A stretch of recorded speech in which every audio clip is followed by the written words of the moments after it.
छठा सबक रहनुमा उसूल और बुनियादी फराइज। गुज़िश्ता सबक में हमने दस्तूर में दर्ज हुकूक का मुतालिया किया। हमने शहरियों को हासिल बुनियादी हुकूक को भी समझ लिया। हमने ये भी सीखा कि बुनियादी हुकूक को अदालती तहफ़्फ़ुज़ भी हासिल होता है।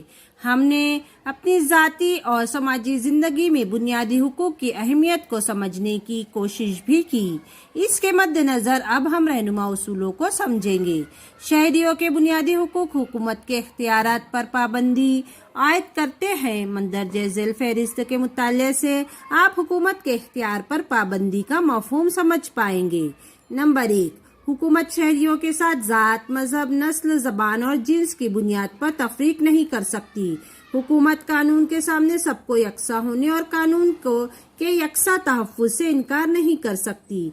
किसी भी शख्स से अपनी इस जिंदा रहने का हक छीना नहीं जा सकता। हुकूमत मजहबी टैक्स आयद नहीं कर सकती। दस्तूर ने कुछ तजावीज़ पेश की है जिनसे इसकी खुसूसियात की वजाहत होती है कि हुकूमत को क्या करना चाहिए। इन तजावीज़ का मकसद दस्तूर की तमहीद में दर्ज मकासिद की वजाहत के ताल्लुक से रहनुमाई करना है। इसलिए इन तजावीज़ को रहनुमा उसूल कहा जाता है। अब हम देखेंगे रहनुमा उसूल को दस्तूर में क्यों शामिल किया गया है। हमारे मुल्क को आज़ादी के फौरन बाद अमन व अमान, नज़्म व ज़ब्त और सरकारी कामकाज की सहूलत का मसला दरपेश था। गरीबी, पसमानदगी और इंसानी जिंदगी से नाख्वानदगी को दूर करना था। कौम की तामीर नौ करना थी, जिसके लिए नई नई पॉलिसियां तैयार करना और इनकी अमल आवरी जरूरी थी। आवामी फलाह का मकसद हासिल करना था। मुख्तसर ये कि दस्तूर ने रहनुमा उसूलों के जरिए वजाहत की है कि मरकजी और रियासती हुकूमतों को किन मौज़ूआत को तरजीह देना चाहिए और आवामी फलाह के लिए कौन सी तदबीरें करना चाहिए। इसी तरह हम देखेंगे कि रहनुमा उसूलों को रियासती पॉलिसियों की बुनियाद बनाया गया है। हर रहनुमा उसूल में हुकूमती पॉलिसी का एक मौजू मौजूद होता है। इसी मौजू के लिहाज से हम नई पॉलिसी तैयार करने की उम्मीद दस्तूर साजों ने जाहिर की है। दस्तूर साज अफराद जानते थे कि इन पॉलिसियों को बैक वक्त नाफिजुल अमल किया गया तो इसके लिए बहुत ज़्यादा माली कुव्वत दरकार होगी।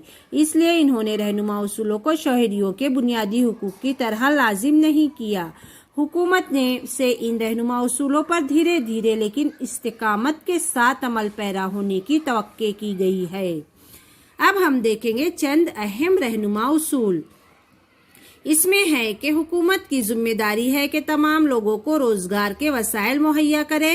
इस सिलसिले में मर्द औरत में तमीज ना की जाए। औरतों और मर्दों को यकसा काम के लिए यकसा तनख्वाह दी जाए। आवाम की सेहत की बेहतरी के लिए तदाबीर की जाए।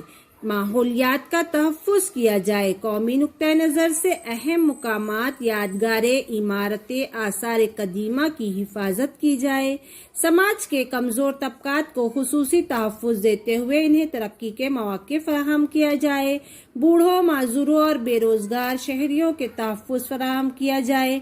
भारत के तमाम शहरों के लिए यकसा शहरी कानून तैयार किए जाए।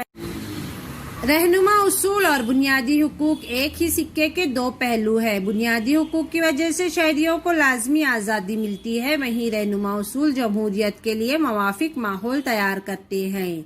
अगर हुकूमत किसी रहनुमा उसूल पर अमल पैरा नहीं होती तो इसके खिलाफ अदालत में नहीं जा सकते, लेकिन मुख्तलिफ तरीकों से हुकूमत पर दबाव डाला जा सकता है।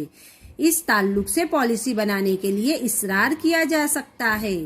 इसी तरह हम देखेंगे अब नेक्स्ट पॉइंट है बुनियादी फराइज। जमहूरियत में अवाम पर दोहरी जिम्मेदारी होती है। एक जानिब इन्हें अपने दस्तूरी हुकूक का शऊर रखना होता है और हुकूमत पर अपनी नाजायज पाबंदियां आयद ना की जाए इस बात का भी ख्याल रखना होता है। तो दूसरी जानिब इन्हें कुछ फराइज और जिम्मेदारियां भी निभानी होती है। तमाम भारतीय शहरियों की फलाह और बहबूद के लिए बुनियादी हुकूक और रहनुमा उसूलों के बारे में कानून बनाए गए हैं, लेकिन जब तक शहरी अपने बुनियादी फराइज अदा न करे तब तक हुकूमत की इस्लाहात का फायदा सबको नहीं मिल सकता। मसलन स्वच्छ भारत मुहिम के तहत हुकूमत ने कई स्कीमें नाफिज की है, लेकिन लोगों को अवामी जगह पर गंदगी करने वाली आदतें तब्दील करना होगी। सफाई रखने की जिम्मेदारी शहरियों की ही होती है।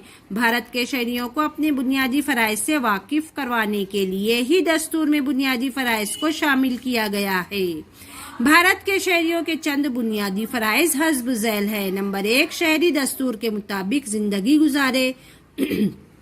दस्तूर के मकासद कौमी परचम और कौमी गीत का एहतराम करे, जद्दोजहद आज़ादी की तरगीब देने वाले मकासद पर अमल करे, मुल्क की खुद मुख्तारी, इत्तेहाद और सालमियत की हिफाजत के लिए कोशा रहे, अपने मुल्क की हिफाजत करे, मुल्क की खिदमत करे, हर तरह के इख्तलाफ को फरामोश करते हुए यकजहती को फ़रोग दे। इस किताब की इब्तिदाई अज़बाक में हमने दस्तूर के मकासद और खुसूसियात से वाक़फ़ियत हासिल कर ली है।